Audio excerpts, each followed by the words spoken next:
It's evil. We're also fascinated by true crime stories because we want to identify the predator.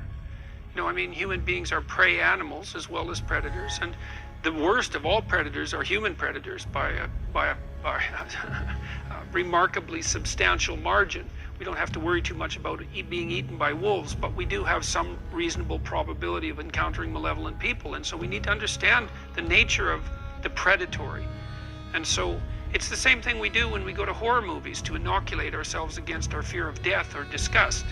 You know, we have to expose ourselves to these realities of the world so that we're not as naive, and we're not the naive sitting ducks that we might otherwise be. You've worked in prisons. Briefly. Briefly. You've been exposed to people who did very bad things. Yes. What was that like? What was it like knowing they could harm you? Well, that wasn't the shocking part. The shocking part for me was that they weren't that much different than me.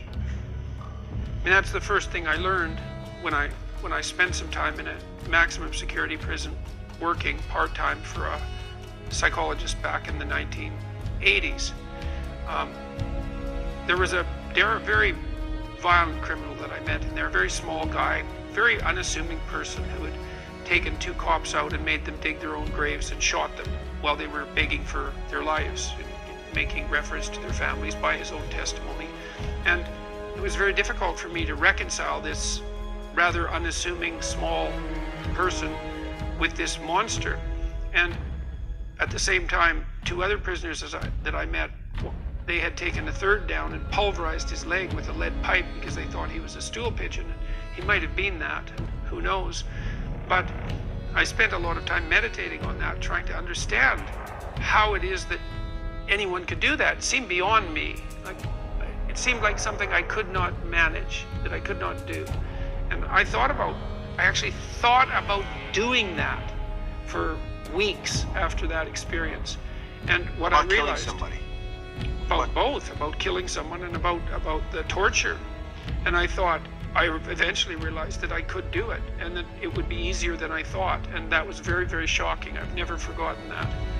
And so that part's there in all of us, and it can come out. It's there more in some people than in others. You know, there are people who are prone to violence. Well, I can tell you, here's one thing that's useful to know.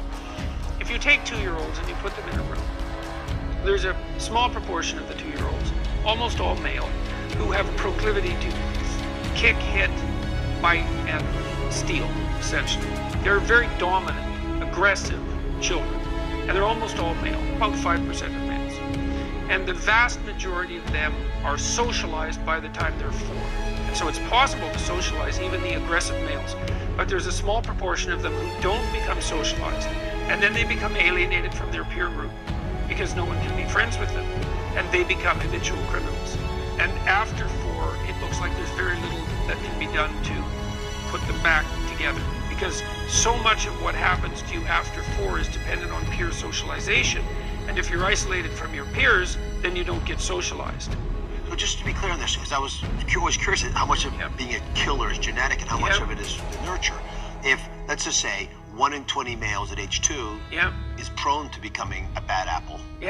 And most of them get better by 4. That makes me feel nurture is important. Yes, definitely, no doubt about it. But the fact that only 1 in 20 had the predisposition to begin with means there's a genetic element as well. Yes, definitely. Well, men are definitely more aggressive than women, which is why so many more men are in prison. The personality traits that go along with that are, in all likelihood, high levels of emotional stability, so low neuroticism, very little fear, low levels of agreeableness, so those are people who are harsh and brusque, but who also tend to tell hard truths and to be able to make hard decisions. There's real advantages to that, but then also low conscientiousness. That's a bad triad of traits for criminal behavior. Is that why we seem to see amongst these serial killers people who are often in respected positions of society, police officers, politicians? Some of those traits seem to overlap. It's a very tough one. They get hooked on it. They get hooked on the desire for the novelty of more and more outrageous acts. That's part of it. And they're often, that would be the true serial killer type. And there's often a really powerful sexual component that goes along with that. So something's gone wrong with their psychosexual development at a very early age, and they become sadistic, and there's a sexual pleasure in that. Mass murderer types, they're usually more generally vengeful and angry about the structure of the world. You know, and those are often the quiet people that you hear about that never caused any trouble, who are actually harboring immense amounts of resentment about the structure of the world, like Cain, and who are brooding in their basements or in their lonely existences for months, fantasizing. And this is that invitation of evil into your life, right? They start to become vengeful. They desire destruction. They start to fantasize about that, and then they start to live in that fantasy. That fantasy grows and grows and grows and grows, and they entice it, invite it along until it dominates them completely. And then they have a plan, and then they execute the plan, and then it's mayhem everywhere. And what they're aiming at is the mayhem.